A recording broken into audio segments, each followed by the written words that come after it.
দিনাজপুরের হিলিতে কাঠের তৈরি ব্রিজ দিয়ে ঝুঁকি নিয়ে পারাপার হচ্ছে হাজার হাজার মানুষ। ব্রিজের অনেক জায়গাতেই পাটাতন ভেঙে গেছে, নড়বড়ে হয়ে গেছে খুঁটি।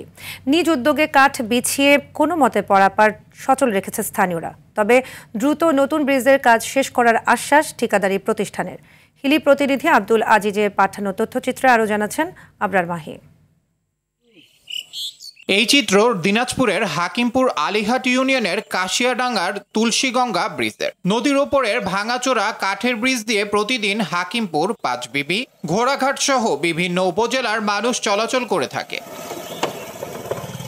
2023 সালের নভেম্বর মাসে 6,45,00,000 টাকা ব্যয় ব্রিজের কাজ শুরু করে দিনাজপুরের ঠিকাদারি প্রতিষ্ঠান বসুন্ধরা আর এটিজেবি কনস্ট্রাকশন। তবে দীর্ঘদিন ধরে কাজ হলেও পুরোপুরি কাজ শেষ করতে পারেনি ঠিকাদারি প্রতিষ্ঠান।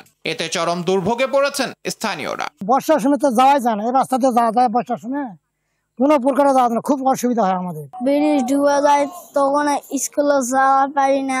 সার এবং বেচা কিনা ধান বিক্রি করতে অনেক সমস্যা হয়। যদি ব্রিজটা হইতো তাহলে একটু চলাচলের সুবিধা হতো। আগামী 7 থেকে 8 মাসের মধ্যে সব কাজ শেষ হবার কথা জানালেন ঠিকাদারি প্রতিষ্ঠানের এই কর্মকর্তা। আমাদের ব্রিজের কাজটা যাবত প্রায় 1.5 বছর পার হইলো, আর এই 7-8 মাসের মধ্যেই আমরা কাজটা শেষ করব। বৃষ্টির কাজ দ্রুত শেষ করে জনসাধারণের দুর্ভোগ লাঘবের দাবি জানান এ জনপ্রতিনিধি। ছাত্রছাত্রীদের যাওয়ার জন্য অনেক বর্ষাকালে অনেক দুর্ভোগ হয়।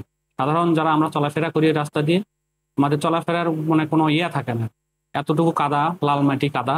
তো আমি আমাদের ঠিকাদার যিনি আছে, আমি আহ্বান করব খুব দ্রুত যেন আমাদের এই ব্রিজের কাজটা শেষ হয়। শেষ হলে আমাদের যারা সাধারণ মানুষ আমরা আছি, আমরা খুব উপকৃত হব। আবরার মাহি, RTV।